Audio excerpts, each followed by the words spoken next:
Welcome to the Dynasty Dads podcast. Football, rankings, debates, dad stuff with your host, Justin Williams and Matt Renshaw.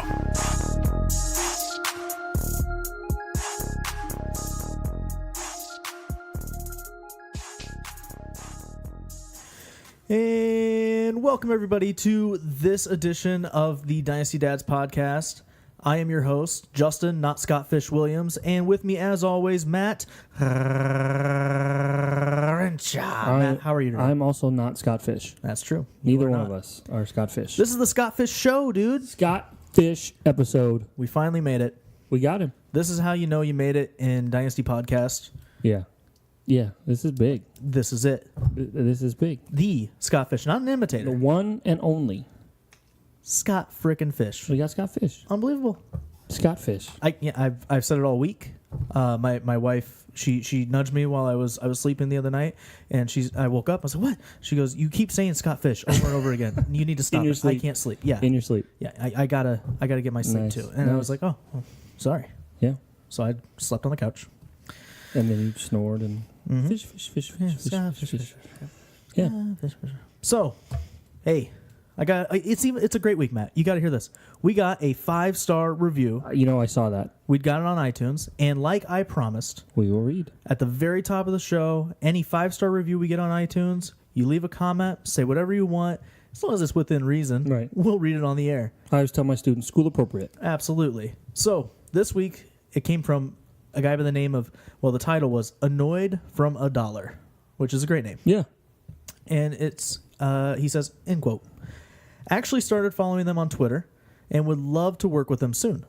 Even inspired me to start my own path on the Twitter sphere with fantasy football. Shameless plug coming soon, but the shows are great. And it's awesome how they interact with followers and listeners. Keep it up, gentlemen, at PFL Dynasty and at the Mayor05. I'm in the league with the Mayor. I was going to say, we've had the Mayor has actually sent in questions before on the show. Yep, he's made hot take it or leave it things. Oh, yeah, that's right. Yeah, he's been involved since the beginning. So just a reminder, if anybody else wants to have kind of a free plug on the show. Free advertising. All you got to do is leave us a 5-star review, drop your comments, and we will read it at the top of the show. Yep. So let's get a couple things out of the way, Matt, before we go into the family stories. Okay. And yes, we have family stories. We have some family stories, yeah. As always, we have our website, dynastydads.com. Has great content. We have a bunch more content coming in the next couple of weeks. We do. We're really gearing up for the draft, and we are going to have plenty to talk about after the draft. Post-draft is going to be huge. For sure. Our Twitter handle is always blowing up. It seems like you're always involved in like 6 different combos on Twitter. I try to. We are at the Dynasty or at Dynasty Dads on there. The Facebook page is growing. We're at Dynasty Dads. And as always, we're just about everywhere you can possibly download a podcast. Please do not forget to subscribe so you get this fantasy goodness in your ear holes. Automatically. Yep. It's just there. So, Matt, it's custom for the show. Let's hear a family story. Family story. Kid story, family story. From this week. Interesting story at all. So one night this week I made dinner, which... Wow. I know. I was going to ask, do you cook dinner? Or... Do I cook dinner? You're looking at Chef Boy Jay Weezy over here. Chef Boy Jay Weezy. You're dang So right. I cooked. I make a mean baked ziti. So I cooked some baked ziti and took the kids. Pasta night's always bath night. We schedule that on purpose because they get messy. And we were playing with toys or whatever in the tub, and then we have this washcloth that's a duck puppet. And for the first time ever, both girls are in the tub and enjoyed interacting with this fake duck, terrible imitation that I do, and it was really cute. So that's kind of I think maybe we'll start getting into puppet shows because they're at that age where they kind of understand, and they were interacting with it and didn't realize that it was me talking, and it was kind of cool. Nice. We do Taco Tuesdays. Okay. Every Tuesday, it seems like. On most Tuesdays, we do tacos. Yeah. Yeah. Homemade or? Yeah. Okay. We do the homemade stuff. I mean, it's amazing. Yeah. You cook the tacos. Yeah, absolutely. Right. Let's see. Fun story. I introduced my 7-year-old to Monopoly. Oh. That was a mistake. Does he like it? He likes it for what he understands about it. And right. he actually did grasp it quite a bit more than I thought he was going to be Right. completely honest with you. But he just kept asking, am I winning? Am I winning? Am I winning? We don't know to the end. Yeah, it's like, we don't know yet. Oh, man. Did it end in, like, most Monopoly games end in a fight? Exactly. But this one didn't. That's good. I mean, that's good. The best part about it was, like, he's paying attention and he's buying properties or whatever, Right. and I'm doing the same thing. And as a realtor dad, you're probably loving I'm that. like, this is like the way to get these kids started. Yeah, buy houses, turn them into hotels. So, like a couple months ago, we bought the game Life. I love the game of life. I love that game. I'm not a huge fan of it, but it's I love okay. it. Yeah. And that was the first time that Carson and his mom had ever played Life. Oh, really? Yeah. Oh, man. And this was the first time It's they so ever played good. Monopoly. So Wait. Yeah, What? and my Emily's wife, never played. my wife's not a big board game She person. never played Monopoly, even online. No one plays now. Stop it. Whatever. You get into things when you're a teenager online. No, that wasn't Emily's No, that wasn't what she was high into. school years. Oh, No, she was out partying and just being an animal. That sounds right. Yeah. So the Monopoly thing. So we're like midway through this game. We're in the middle of it, and she goes. I can't wait. I'm just guessing what she says. She's like, so wait, this isn't the game where you have babies? Nothing. Because in the game of life, you have Right. you have babies. Yeah, you can have put them in your kids. little Yep, car. yep. And I was like, no, you don't She's have like, babies. oh, I haven't played this before. Then it was pretty funny. Could you imagine? You landed on Park Yeah. Place. You owe me $50 and child support for this kid. Exactly. Yeah. No, I had Park Place and I had Boardwalk, and I was just building houses on those things, Yeah, man. yeah. Oh, crushed it. Me and my wife have played twice in our time together. Once we played with my family. It was like an introduction, whatever. We had a game. Mm-hmm. That one ended with me and my dad made some sort of deal that my wife didn't like, since she said, "Fine, I'm selling your sister all my properties for $1," and the game ended. But then she got pregnant with our oldest, and 2 nights before she went into labor, she goes, "Do you want to play Monopoly?" And I was like, what? So we played because I teach business. I love Monopoly as a board game, and she kicked my butt. Good. Yeah, just beat. I mean, we finished the game, and I got beat really, really, really bad. So, yeah, those are the 2 times we've played Monopoly. But we play board games. We play. What do we play? I don't even know the name of it. You draw Games on boards. Yeah, well, you draw cards and like you put little chips on like the 3 of diamonds. You try to get 5 in a row. I'm blanking on it. I don't know. See, it's tough when you have kids because like we have to play a game that's like good enough for like the whole family to kind of enjoy, and that was tough. Right. But like I can't wait for Carson to get a little bit older because I'm going to introduce him to Risk. I love Risk. Yeah. And like I love Monopoly. It's just like you need to play with people that have like a lot of experience in Monopoly to like really and can make have a good deals. time. Yeah. So, anyways, it's a Scott Fish show. Did I mention that? Fish show. Oh. So we're going to take a quick break. We're going to come back with some news and notes. And then following that, we're going to have the definitive Scott Fish interview. The one and only. So stay tuned.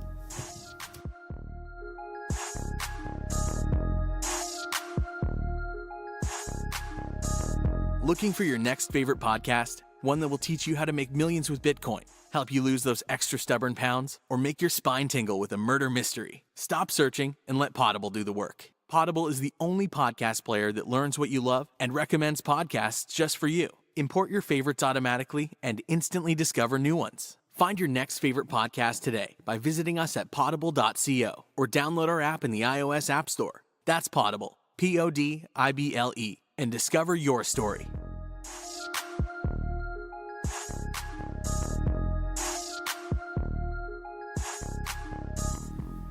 Matt, it is that time of the show. News and notes. The news and notes? The news and notes. We got some big news. Absolutely. Big airplane-sized news. Jet-sized news. That's the sound I make for airplanes. That's mine, but I mean, if we're doing noises. That's the sound I make at the start of the show. We're back. Yeah, airplane. All right, so a huge trade happened between the Colts and the Jets as the Jets moved up to the 3rd overall pick in the upcoming NFL draft. Right. To do so, They gave the Colts Everything. 6th overall, 37th, 49th overall, and Next year's second. their 2019 second rounder. Yep. When that first came out, it was only the 2 seconds this year and 1 second next year. I'm like, what are the Colts doing? Yeah, that was obviously. Then they threw in the 6, and I'm like, oh, okay. Yeah. That's a good trade for the Colts. So the Jets, they have to be looking at quarterback, right? Yes, they have to be. I just think I've had this sneak. Wouldn't it be funny if they traded up to 3 to get Barkley? No. They're not doing it. I know they're not doing it. I just thought there's no way they do that, right? They're the Jets. Well, what are they doing with? What do we as dynasty owners do with Teddy Bridgewater right now? If you really like him, you hold and wait for him to become a free agent. Does anybody? Well, he was just a free agent. A free agent next year because he signed a 1-year deal. That's what I mean. Do you think that Teddy has any value right now in dynasty communities? Yeah, super flex leagues. I think he's got some value. If you're holding, I mean, I don't think McCown is going to start every single game this year. I think the Jets really don't want to start a rookie, whichever rookie they end up with at 3. So I think he's got some value, but it's not a lot. No, I mean, it do can't you be. disagree? No, it can't be. It really can't be. You I were- think I if mean, you get liked any, Teddy. I did, but I hate this, Now this you landing don't, spot. yeah. If you can get anything for Teddy Bridgewater, I think you take it. Anything? I'm just about, yeah. I don't know. Because he might be irrelevant.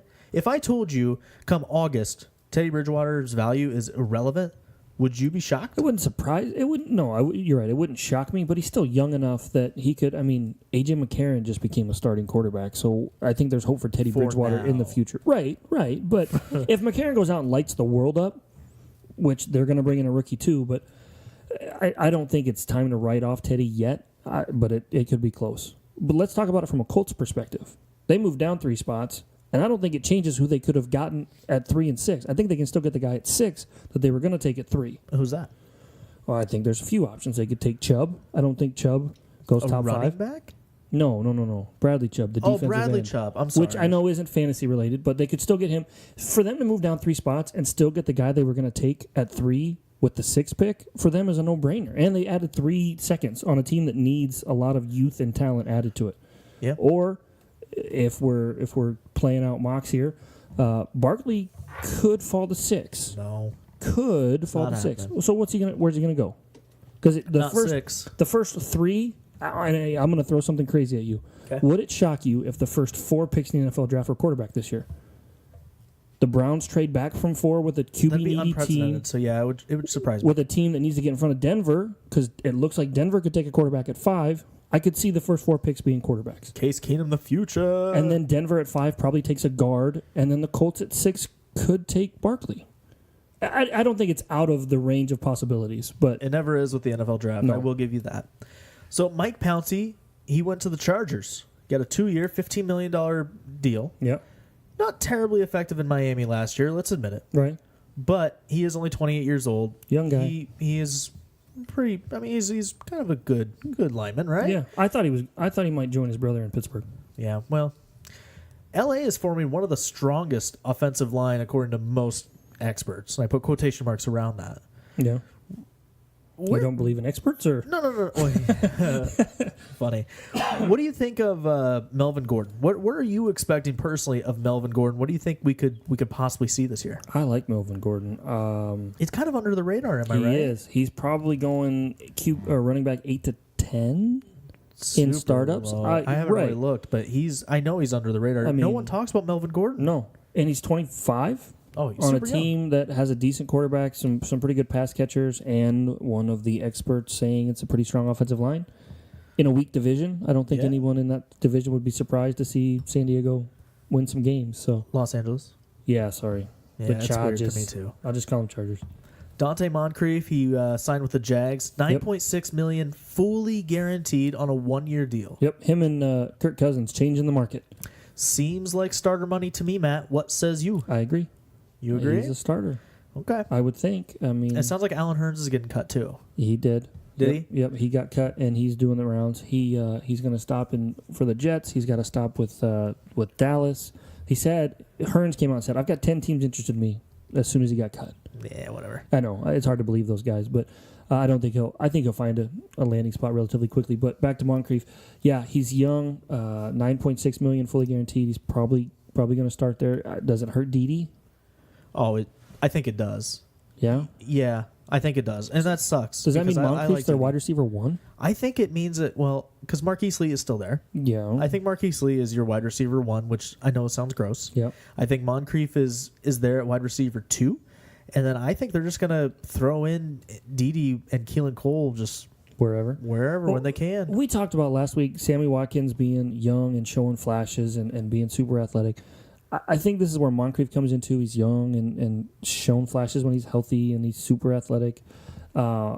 He could rebuild his value, but I don't like Jacksonville for wide receivers. And I know that Hearns and That's a Lee weird thing to say. did well last year. That's a weird thing to say. Wide receivers in Jacksonville can, they can have quite a bit of value. They could. You're right. They could. Well, they have. I've been burned by Moncrief on multiple occasions. Join the club. Right. We have T-shirts. And I need one of those. Yeah. And I've been burned by Blake Bortles throwing the ball to wide receivers in the past. So I guess I'm a double skeptic there. I think Moncrief has real sneaky potential here. I think you could get Moncrief incredibly late in startups. So And you're a fan of this. it's not that I'm a fan of it. I just think that he's a guy that's going to be on. He should be on everybody's sleeper radar. All the sleeper lists that are going to be coming out in a couple of months here. You mean like last year's sleeper radar, and then he went out and did nothing? Well, yeah, but I mean, if he doesn't do it here, I mean, we can just wrap it up. You think? Yeah. Sammy Watkins still has hype. Yeah, that's true. You know what I but mean? Sammy Like- Watkins is much better than Dante Moncrief. I Is will he? say that. And I'm not a big Watkins fan. I just think both young guys that have flashes but haven't done what they're supposed to be, the hype that they're supposed to have. Well, moving on, we have Danny Woodhead. He retired finally. This one's sad. Only 33 years old. I know. Reportedly, he was drawing interest from the Falcons and the Patriots, which Yeah. is, we don't see that every day. No. But those injuries just seem to really catch up with him Yeah. as he only played 10 games the past 2 seasons. Yep. Your reaction? Not surprising. I mean, I think it's kind of a precursor. Darren Sproles is probably next. Darren Sproles has to retire. You know what I mean? Like, if not, granted, I would say Sproles is better than Woodhead, but they're the same pass catching small running backs. And if Woodhead decides to hang it up, he had interest from a couple teams. Maybe that you will see that same thing with Sproles, but I don't know.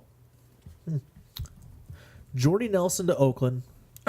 Michael Crabtree to Baltimore. Michael Crabtree was cut because Oakland signed Jordy. Who has the better season? Jordy Nelson, Michael Crabtree. Oh, gross. Oh, I have to pick one? There's only 2 options. I know, and they're just both so gross. If I have to pick one, I'll take Crabtree. I think the same thing. And Yeah. I don't like the situation. I don't think either. either has much of a ceiling, like a high ceiling at all. I think one of those guys, maybe both of them, end up being viable like flex plays. Yeah. But I really don't see nothing more. Here's what Jordy getting cut kind of shocked me. I thought they might cut Cobb because Jordy had a better It's too much money. but Jordy had a better relationship with Rodgers. I don't matter. It's a business. So I know, but now he's got to go and build that with Carr, and Crabtree's kind of hopped around and played with different quarterbacks. I think, and he's a big option, and he's pretty much the only option in Baltimore. So I would roll with Crabtree here. Pretty easy, I think. LeGarrette Blount to the Lions. 1-year deal. Any impact? Is he worth the late round flyer He now? follows Matt Patricia. The Patriots knew how to use Blunt. I don't hate it. I think they're going to add another running back. I think our Amir fears he's gone. Absolutely. Amir's gone. I mean, you've got help me out here. The running back. Oh, I want to say Theo Riddick, right? Theo Riddick, thank you. Theo Yeah. Riddick. You still got Theo Riddick there. He's There's a pass another catcher. guy, though. There's a couple other guys They've there got, that have got flashes Deion of brilliance. Washington, and then Zach Zenner. Is Zenner still there? Yeah, yep, he Man. is. So, is he worth a flyer? Yeah. I mean, if you're throwing darts at the end of a draft, sure. Deep leagues? Yeah. Yeah. I mean, but let's be honest. LeGarrette Blount's ceiling this season, it has to be spot start, Oh, yeah. bye week start. Right, yeah. So just expect that and just draft accordingly. Best case scenario, I think, is spot starter. That's what I'm saying. That's Yeah. ceiling. Yeah. Yeah. So, speaking of Lions,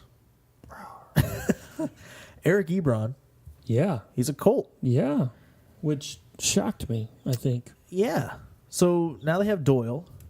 Now they have Ebron. Doyle rules. Obviously, you're going to rank Doyle higher than Ebron. Yes, I am. Because I've seen Ebron try to catch passes. Does Ebron have a chance? That's the question. Does he have a chance to revive his career? Or maybe just revive his dynasty value? I think I'm going to shock you with my answer here because I like it. I think he's going to have a bounce back. He doesn't have to be relied on as the number one guy. Frank Richt comes from a 2 tight end background. I think it's going to give Ebron an opportunity to kind of rebuild some of his value. It's a 2-year deal. I don't hate the move. I think it's a good spot for Ebron. And if you can get him late in the draft, I mean, we're talking dart throws with Blunt. Ebron's a decent shot there too. He could be a guy when we talk about tight ends always being available on the wire, he could be a guy that you pick up off the wire too that pays off.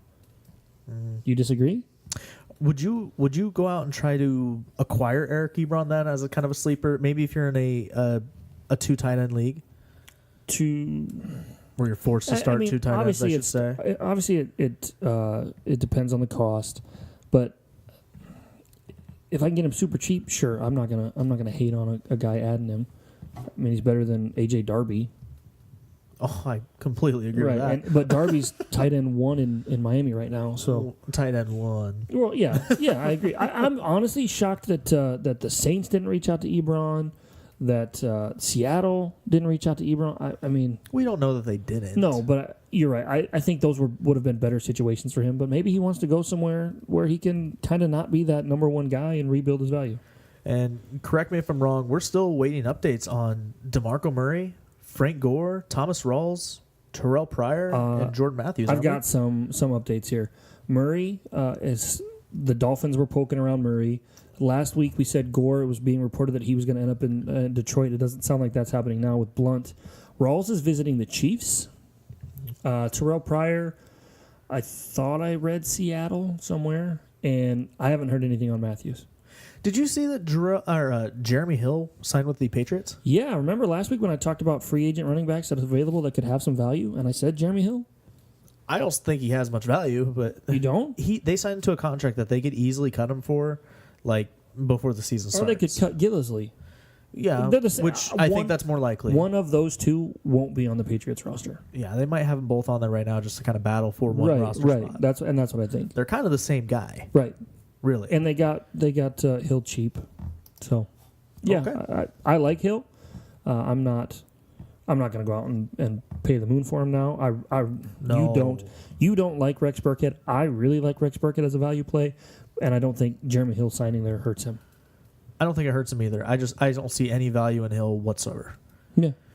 Matt, I think that about does it for news and notes. You know what's up next?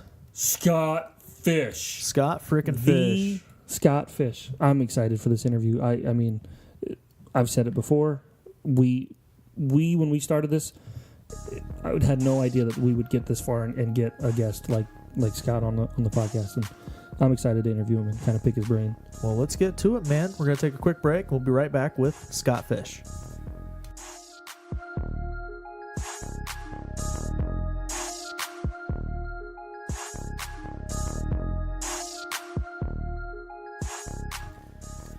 All right, Matt, we are back, and we have the Scott Fish with us today. Can you believe it? I can't. Like I said, I've said on previous podcasts, if you told us when we started this in August that we were going to have Scott Fish as a guest, I would have said you're crazy. That's nuts.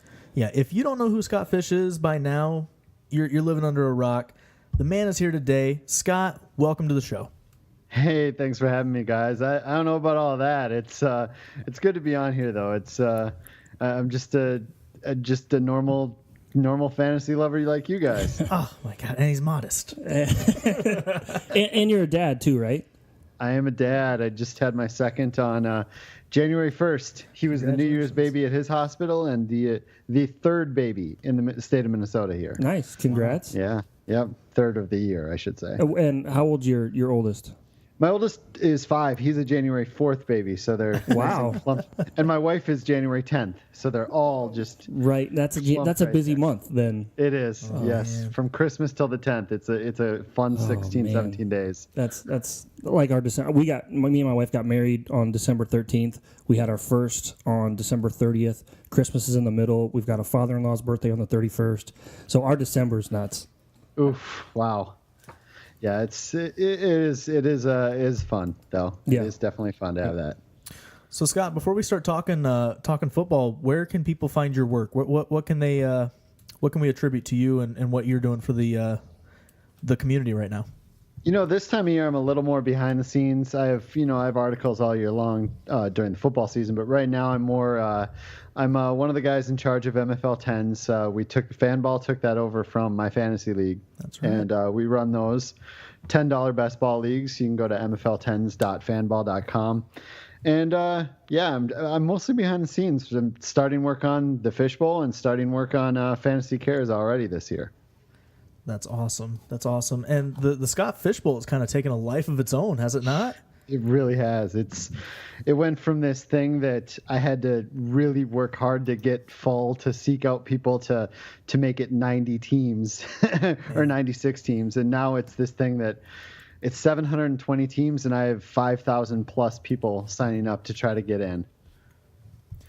That's awesome. That's so crazy. It has gotten there. So I saw the bracket for the theme this year. Are you rooting for a certain theme to win? It's pretty much started to wrap up, and I've decided it's going to be between 1 to 2 themes. It's going to either be superheroes versus villains, or heroes versus villains. I like it. And I'm going to have half the conferences different heroes from different things and half villains, or favorite TV. Because so many people wanted Game of Thrones, so many people wanted Simpsons, so many people wanted Office or Parks and Rec that I was thinking a couple conferences of each. Right. But I don't know. I haven't decided yet. I'll probably wait till next month to fully decide when we start making T-shirts and stuff. Both sound like great idea. I mean, I could see both are going to be fun. I mean, the Fishbowl is huge. We're big fans of it, and it's just like you said, it's kind of taken on a life of its own, and it's cool to see. Yeah. It's almost like the one thing that unites the entire community online. That's pretty much the point of it is to get everyone connected and meeting each other and getting to know each other, and a unifying event. That was what I wanted it to do. I'm glad that that's what it is doing. Yeah, and Scott Fish is one of the best Twitter follows too. If you're into Dynasty football, at ScottFish24 is just a great follow. You're always tweeting out, and it's not always like hardcore like stats and all this other stuff. It's usually a lot of fun stuff that has to do with really just contributors from all over. Right. Yeah. I know that there are guys that get really hardcore in stats, and I have to, for my job, dig into stats constantly, and every once in a while I'll throw something out there, but most of the time I just like to keep it a little lighter on Twitter. There are lots of really good follows for those stats. Mm-hmm. So Scott, let's talk a little free agency. You ready? Let's do it. So we've seen a lot of action here in this free agency for 2018. Which 2018 free agent do you think has helped their stock the most by signing with a new team?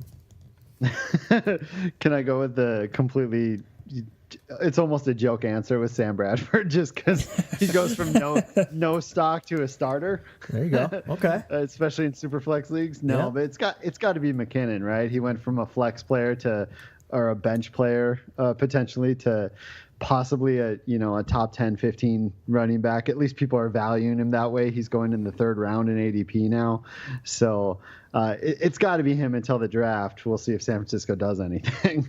But the way Shanahan talks, you got to believe that he's gonna get his shot. He's talking him up a lot. I mean, and we kind of talked about him last week, and I think we're going to talk about him a little more in depth here. Well, what do you think of Jerick McKinnon then? I know you said he's valued as a top 15 running back right now, but where do you put him? Probably there. Just because running backs drop off after they've gotten deeper over the last year or so, but he's probably in that range, top 12, 15, somewhere in that range right now. I really do think that they will draft a running back, and I've watched him for a few years here. I feel like you see all these talks about his metrics and his spark scores, and I'm a Vikings fan, so I've watched him a lot, and I watched him get beat out by Matt Asiata 2 years in a row. I've watched him look slow. Slower than people talk about how explosive he is. There are times where he doesn't look explosive. He does at other times. So I think it's interesting. I think he's definitely a little overhyped. But he could very well pay off. He's a good pass catcher. So with Shanahan, he could definitely pay off. Yeah, and I just think it's so crazy how the community just kind of forgets that. Like you said, McKinnon lost his job to Asiata. He also lost his job to Matavius Murray. Exactly. Murray, yep. Yeah, which is just it's funny how quickly people will forget, but that's fantasy. Yep. So yes. Right when free agencies started rolling, I mean, right before it got started, the Browns made a ton of moves. They got Jarvis Landry, Carlos Hyde, Tyrod Taylor. Does that seem like a recipe for fantasy success? Like, or do you think those players are going to have much impact for dynasty owners? It definitely really looks good on paper, doesn't it? Absolutely, it looks like a Madden team. They've won the offseason. Yeah. They're the Redskins of 2018. Oh man, I was just gonna say that. That's sorry. right. Well, good. No, I'm glad. I like that you said it, man. I also like that Twins shirt you're wearing. Hey, thank you. So did we get an eye roll out of Matt there? Yeah. Red Sox fan here. Oh sure. Yeah. Well, yeah. They you can thank Sashi for all of that. Too bad he got fired. Yeah, no kidding. I know. It's and he's not getting any credit. I mean, I think people online realize what he's done, but yeah, it seems like the Browns are just like, oh, great, thanks, Dorsey, you're doing so awesome. And it's like, he didn't do anything. It feels like one of those things where they're like, we know you're good at this. You can set us up, then we're just going to fire you and get someone we wanted to finish the job. Take all the credit.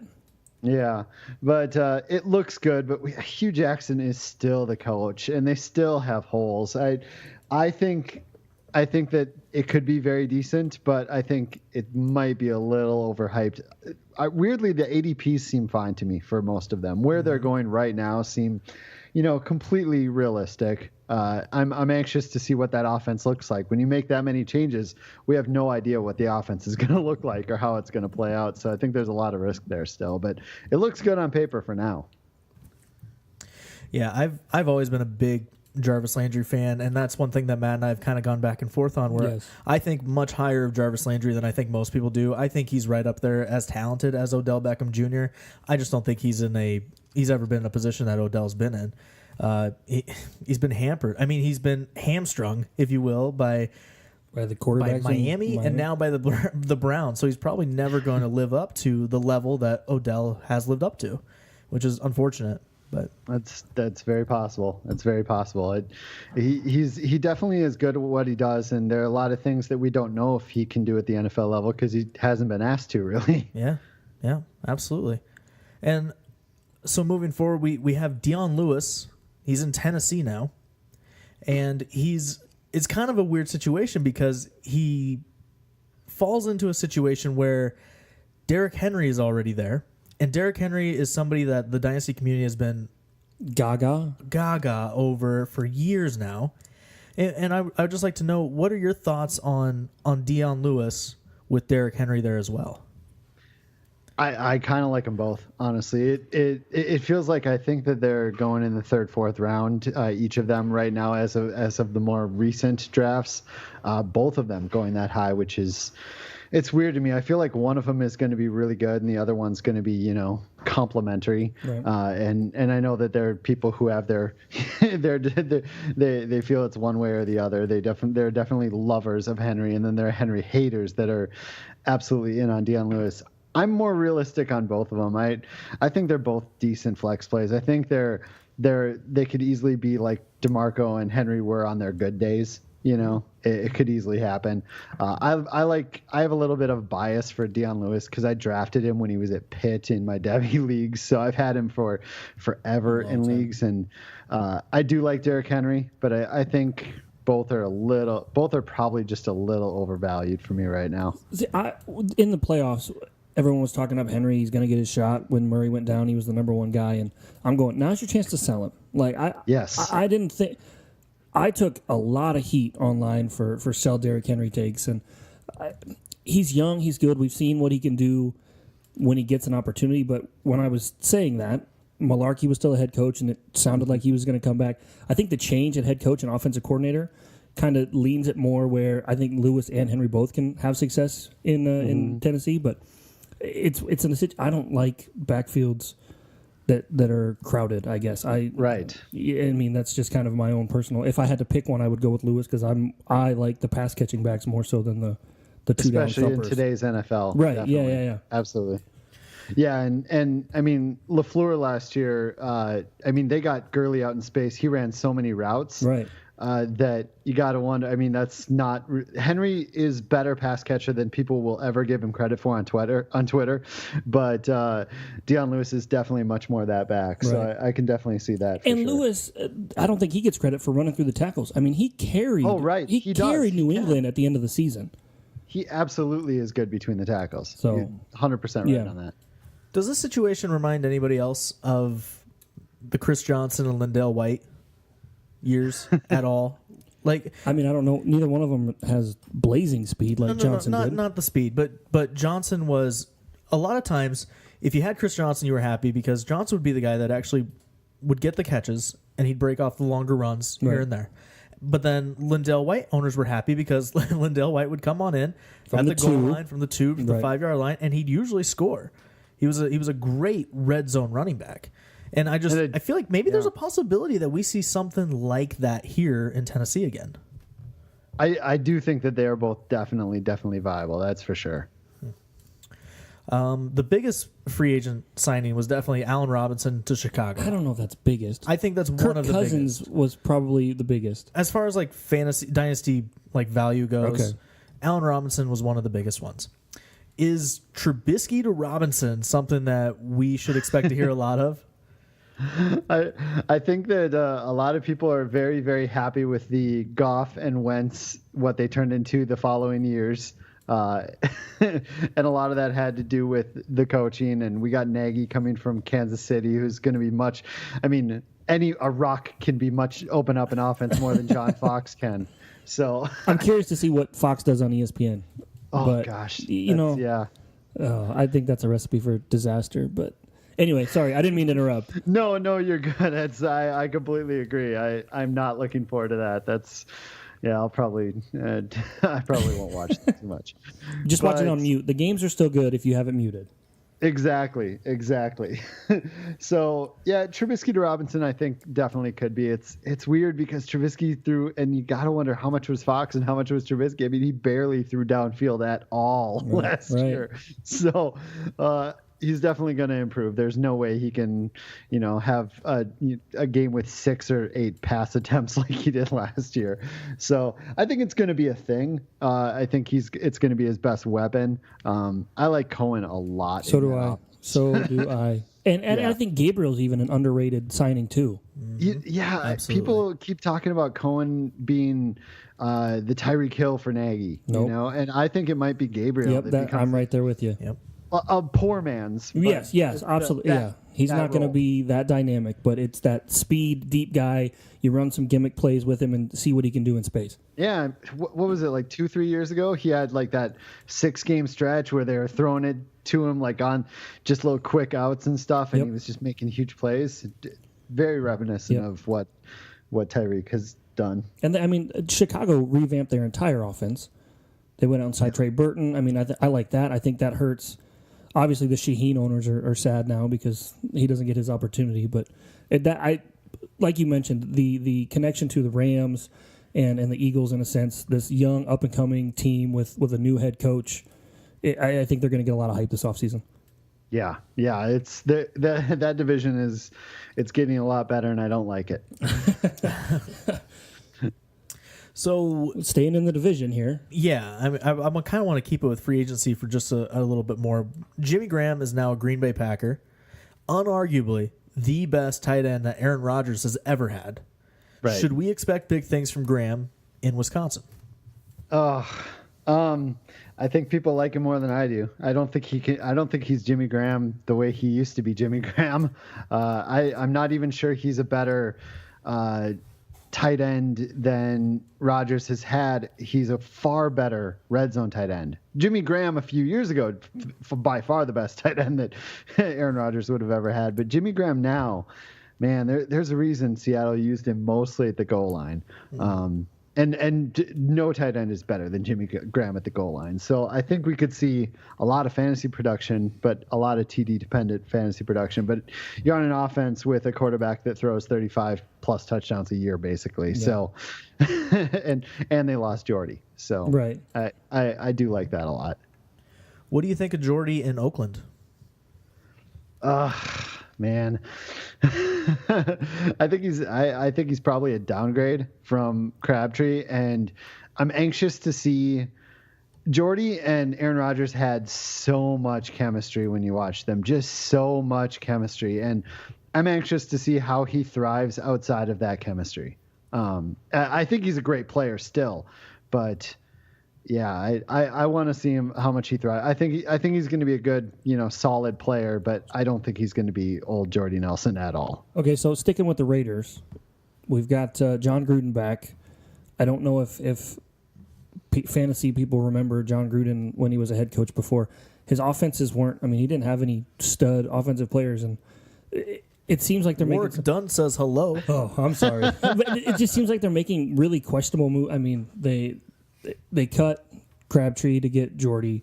They signed Doug Martin. It just seems it's confusing, right? Yes. I mean, I'm not the only one that is confused by what they're doing, correct? No, and they restructured Lynch so he could stay. Right, yeah. That Lynch Martin backfield with 30-year-old Jordy Nelson. Yep. It's definitely getting interesting there. I don't know why he keeps going for these older players that I feel like are pretty close to washed. Not Jordy as much as Martin. Martin felt washed. Weird, so many games last year. Lynch even felt washed to me last year. I had some hopes for Lynch last year, but he proved that I shouldn't have had even a little bit of hope. Well, and Amari is still top 15, 20 startup ADP. I mean, are you investing in Amari? You think maybe a bounce back? Man, that's a tough question. Because without a couple of huge games last year, he was not a good fantasy player. Yep. I think he's going to have a more consistently better year, but I don't know that he's going to be complete stud. The thing is, he's still so young, right? and Carr with another healthy year. I know that his injury wasn't that bad. I mean, it was just his fibula, so right.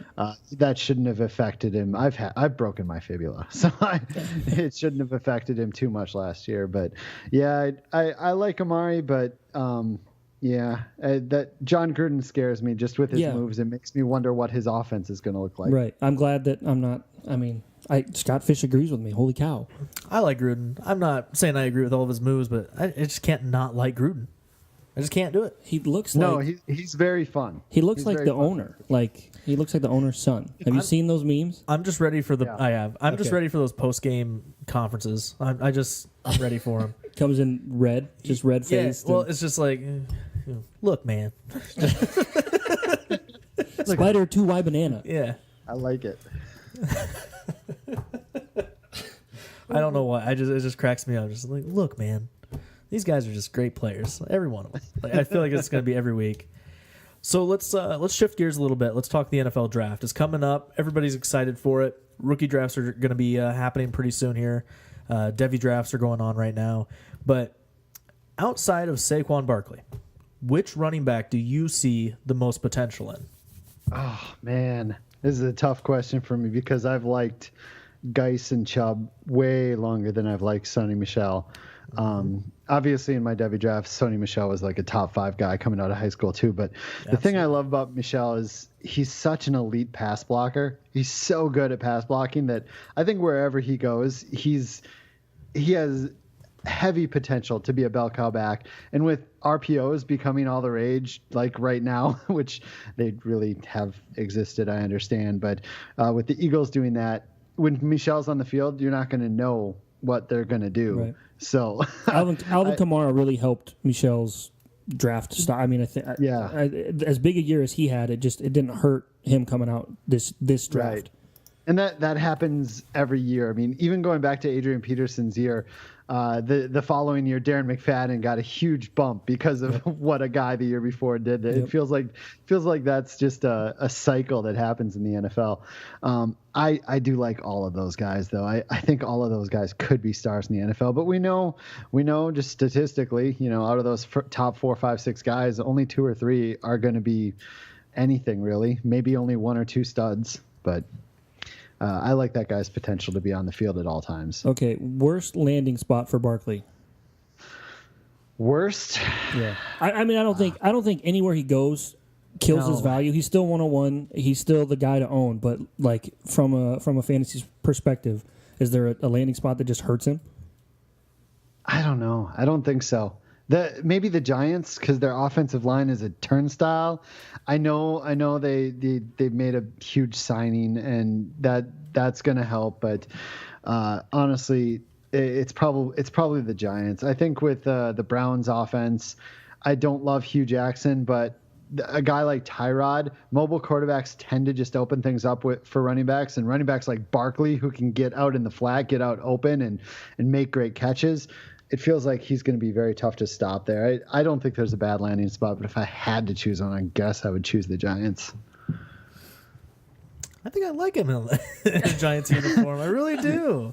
I'm kind of rooting for it, actually. The NFC East would have the best for my boy Dynasty Frank. Yeah, that's what I was going to say. Would Frank? I know Frank would be happy, but he just tweeted something tonight about how there's 4 quarterback options. You have a top 10 pick. Your 37-year-old quarterback hasn't had a solid season for 3 or 4 years now. It makes the most sense to take a quarterback here, especially because the running back class is so deep. I mean, if they really want a running back, they can get somebody in the second round. Yeah, and there's all this, Quentin Nelson talk to bolster that O-line, and right. Frank is just so pissed about it. So pissed. We do a live Bull Rush shotcast while the draft goes on that lots of people watch, and it's just priceless to watch Frank very drunk and reacting to the Giants making picks. But yeah, he wants a quarterback. He definitely wants a quarterback. It and just I agree makes sense. You have a 38-year-old quarterback. Yep. I mean, and you have a shot at a top 2 quarterback. Come on. And don't screw this up. Like it's not hard. Don't Browns this. Exactly. So speaking of Barkley, he's going as high as 104 in startups. Is this real life? What is going on? It's worse than you think, man. I've seen a couple people tweet him at 103, and just this week I saw him not just go at 103, but it was a 2-copy league, so it went Gurley, Barkley. So technically he was 102. Oh my goodness. So this is definitely real life. This is the world we live in now. But I'll tell you this. I run a commissioner service called Safe Leagues through my company, right? Yeah. And I have to sell orphans from time to time. About 2 weeks ago, I got an orphan, a guy who was giving up his team and he was not going to play anymore, with the 101 pick. Sold it in 8 minutes. Wow. Tweeted it out. It was sold in 8 minutes because I said, "Come get Barkley." Right. Yeah. Here's your chance. Yep. Yeah. It's unreal. So that's enough about Barkley, Matt. That's enough. Opinions on Courtland Sutton seem to be really hot or really cold. In your opinion, does Courtland need to land in the right team to be successful in the NFL or to be an asset in dynasty leagues? I'm kind of in the mode this year, and maybe I haven't watched as much as I should. I've watched less this year than I should have. That's definitely for sure. But I'd watched Sutton last year too. So, I think this is one of those weird years where I think a lot of the wide receivers are going to need to land in spots that are helpful to them. Mm-hmm. I don't think it's a excellent year for wide receivers, but I think there's some really good ones with some really good NFL potential. But I think most of them are in that category, like same as Sutton, that I hope they find a good spot that fits them. I see mocks where I mean, obviously the obvious choice for wide receivers is the Ravens, and I feel like that's where wide receivers just go to die. Like, Yuck. Please don't go to Baltimore. But signing Crabtree, that may take him out of it. I'm a Cowboys fan. I've seen mocks where Sutton goes to Dallas. I can't say I would be too disappointed in adding a weapon like that to that offense. No, I would love that actually. That would be a great spot. Hopefully it would. Man, I've been a Terrence Williams hater since he came into the league. When coming out, the way I saw him as a player was runs like a gazelle, falls over at a gust of wind. So I've just never been a fan of his. And I don't feel like he's had his couple big games, couple decent games, but other than that, I feel like he's pretty much been that guy, just underperformed as a player. I would love to see a guy like Sutton there. I was so excited last year. I'm like, he's a free agent. We can let him go. We don't have to Williams, but just yes. And I'm like, yes, we're gonna get rid of him, and we'll see what happens. Whatever we do, if we go draft, and then they re-signed him, and I was just like so deflated that I was thinking like Bryce Butler might get a shot here or whoever, and it just... Bryce Butler's so good in limited opportunities. Right. It's crazy that he doesn't get more work. There was a time where he had like 6 receptions for 4 touchdowns. It's like, get the guy more opportunities. Yeah, I don't understand that. I just don't understand. They must... Every time something like that happens, I like to delude myself, or maybe it's true to the point where I'm like, they know something I don't, Scott. They got to, because it seems so obvious that guy should be out there. Yeah. Scott, are there any rookie or rookies that you are just completely avoiding? You're just you're all out on any of them? No, honestly, not really.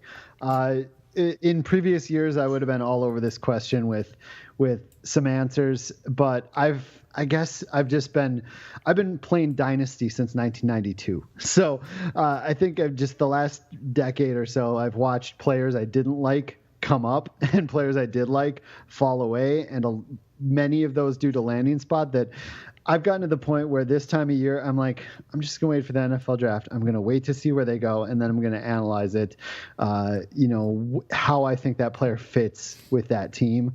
At this point, I'm not really writing off, and I don't really write off players anymore at this point of the off season. There's a few sometimes, but not right now, not this year. Scott, how many Dynasty leagues are you in right now? It's surprisingly small. I used to play in 35 leagues where you set lineups, do waivers, everything. Wow. And over a few years, I cut that down to, I believe, 8. I think I'm down to, for this year, 1, 2, 3, 4, 5, 6. But I think I will be starting a Pigs 4 league coming up, so I guess I'll be back up to 7. I've heard of the Capitalist Pigs League that I've heard you talk about on other podcasts. It's just like the greatest league of all time. Like, it's a great idea. Insane. I love it. I'm in another league that's kind of a clone of it, and that's good. Oh my god, it's so much fun. I can't remember the person that runs. It's a 28-team league, but I know they came to you and asked for your permission to even use the idea, and it's so fun. It's kind of cool that I've had several of those guys ask permission. I'm like, it's very cool that they do, but you don't have to, man. I take pride in the fact that people take things I've come up with and want to clone them. That's awesome. Well, I think like the greatest part of that league, Matt, are you familiar with it? Bits and pieces. Well, correct me if I'm wrong, Scott, but I mean, one of the best parts of that league is that you have a budget, right? And then that budget goes towards like a lot of different things, though. So it's included with your Devy draft, your rookie draft, and those are auctions. And then you could do side bets on your games. Like if we have a matchup, we can put money on it. Yeah, they can be included in trades, and it adds a whole nother wrinkle to the league that just it makes it so much different than anything else that you're in. Yep, I've started. Me and another guy, John Bosch, have been basically just calling them bankroll leagues now. Okay. Because you basically have a bankroll that pays for you can do everything with. It's amazing. It creates so much activity in trading. Exactly. Is what that does. It's so much fun. I'd highly recommend it. In the off season, a lot of guys in our league are like they'll bet their money on like different sporting events. Yeah, like the Olympics, championship, like NBA Olympics or the NBA championship or whatever. They'll put that money on. That sounds fun. It's great. So it's like year round people are involved in it. And you get, I would assume you get good owners in leagues like that. Oh yeah. I mean, it's not where And this is the second year for it, and we lost 3 owners for 28 people. That's pretty good. Yeah. Yeah, the Debbie draft is going on right now. It's just crazy. I'd say that's pretty normal. Even my pigs leagues lose a couple owners just because they're like, I can't commit the time. It's because it's so active, and I get it. Yeah, Wow. I saw kind of the same differently. Are you going forward with your lifetime league where you just? I think you and Ryan McDowell were talking about how you just have a draft and you can draft high school kids, middle school kids, whatever, and just do a lifetime league. No. Yeah, we've had a couple different versions. Ryan and I are currently doing one where you only draft high school and college kids, no pros. How fun would that be? When they get to the pros, they start putting up points. Right. But yeah, we're about 4 years into that league. And then the other one we were talking about is one single solitary draft, and all the fantasy runs, you get all the points until all those players are the NFL. Yep. So yeah, it's so if you have a nephew or something that you think is going to make to the NFL that's 3 years old, you draft him and you have him on your team. And for sure. Could you draft? And this is just hypothetical here. If Todd Gurley's had a son, could you draft Todd Gurley's son? Like unborn son, unborn child. I want Todd Gurley's offspring. They have to have a heartbeat. I'm sure is one of the rules. Man, I don't know how deep it would be. You'd be allowed to go, but that'd be borderline hilarious. It'd be fun. It would add another dynamic. You're messed up. Or if your players have children, you automatically get them on your team. Jeez, this is too far. No, that's like a dynasty legacy. Look at that. Right there. Oh, see, I'm throwing ideas. I like it. That's great. I can't remember where I heard it, but I heard it years ago where there was a very, very small population of people that did leagues where you had a draft that involved the 3 major sports, where it was the NFL, the MLB, and the NBA. Yeah. And I always thought that'd be the craziest draft. Like, who goes first? Is it Todd Gurley or is it, LeBron James? Or Mike Trout. Yeah, or Trout. It's like, what do you do? Yeah, like Jonah Carey and Dave Damashek and them, they all still play in that league. Oh, do they? Okay. Yep. I know that there's been a copycat of that or two out there. There has to be. But that's probably where you heard it because some big names in the industry play in that one league. It's intense. I could never do that. I think that'd be the coolest thing ever. Yeah, I'm just not as versed in the other sports to be able to do that as I am in football. Yeah, sure. Yeah.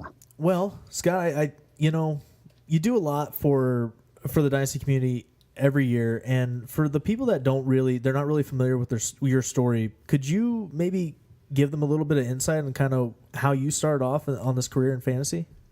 Sure. Okay, with the career in fantasy, I was about to say I was born in Ely, Minnesota. No. I guess my start in my career here was in the 03 to 05 range. I started, writing my own little blog that nobody, and I mean nobody, read except for maybe friends that I emailed the league and let them know and stuff. And about 2005-ish, I started posting on a forum of a fantasy football site that's now defunct, but quickly they had me become their start-sit writer. So I started becoming a start-sit writer, and back then, this is before Fantasy Pros, they had there was a place that did what Fantasy Pros did, and I was like 3rd one year and 4th the next year in accuracy rankings, which was pretty awesome. Wrote there for a few years. Yeah, and then I created my own site in 2007, I believe, and that site did really well because we focused on PPR and IDP, which were tiny in 2007. It's so weird to think how tiny they were in 2007, but we were on the front page of Google for, if you search PPR anything or IDP anything, front page of Google. Wow. Yep.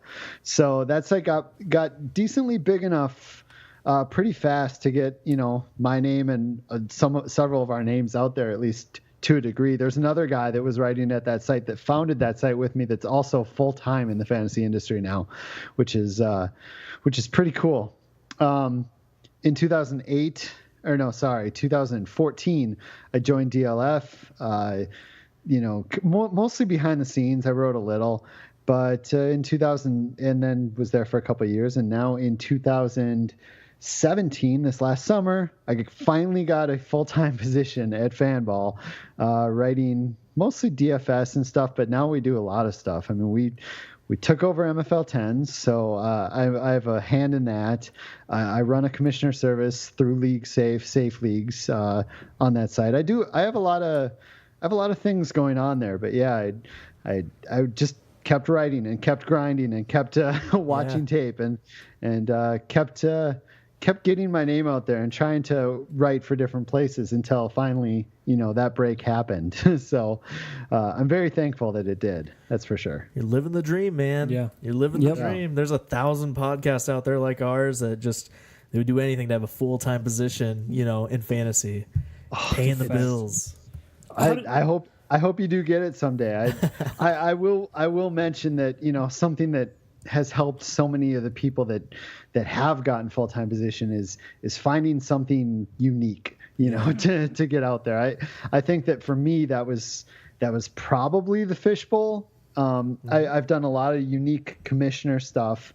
But I think the Fishbowl became so broad and wide and something nobody was doing, and just a unique product that got my name, on the desks of people or something. I know that was the first time that I heard of Scott Fish, was the SFB. Exactly. Absolutely.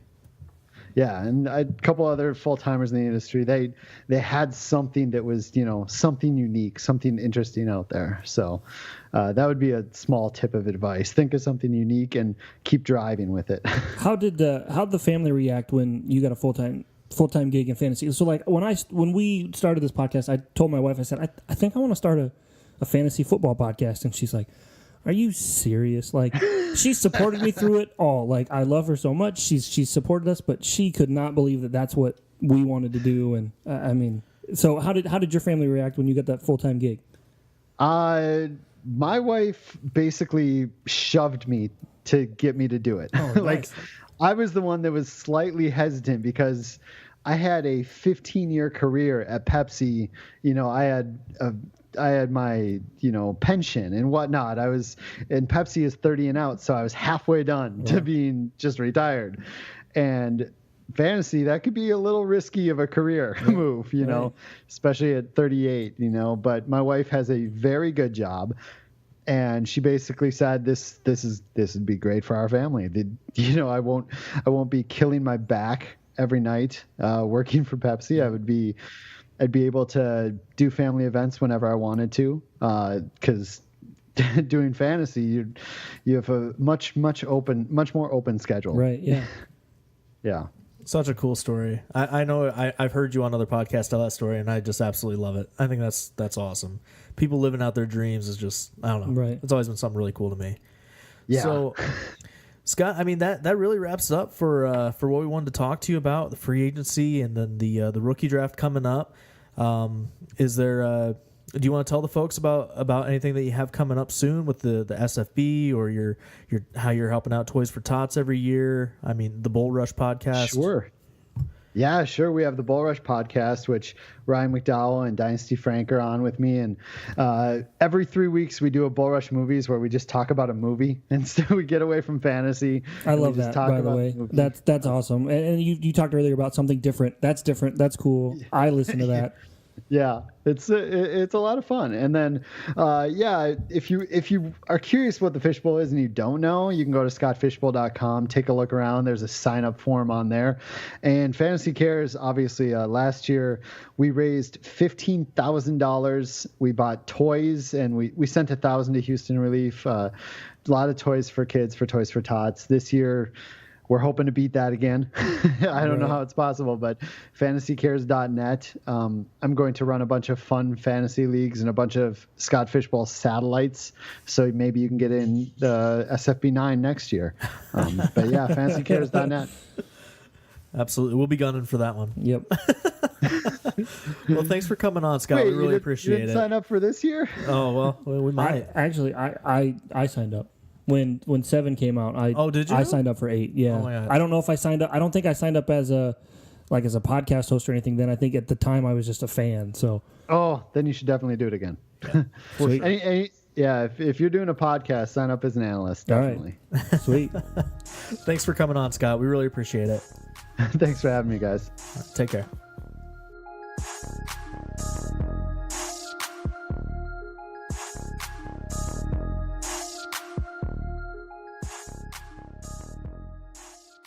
Looking for your next favorite podcast? One that will teach you how to make millions with Bitcoin, help you lose those extra stubborn pounds, or make your spine tingle with a murder mystery? Stop searching and let Potable do the work. Potable is the only podcast player that learns what you love and recommends podcasts just for you. Import your favorites automatically and instantly discover new ones. Find your next favorite podcast today by visiting us at potable.co or download our app in the iOS App Store. That's Potable, P-O-D-I-B-L-E, and discover your story.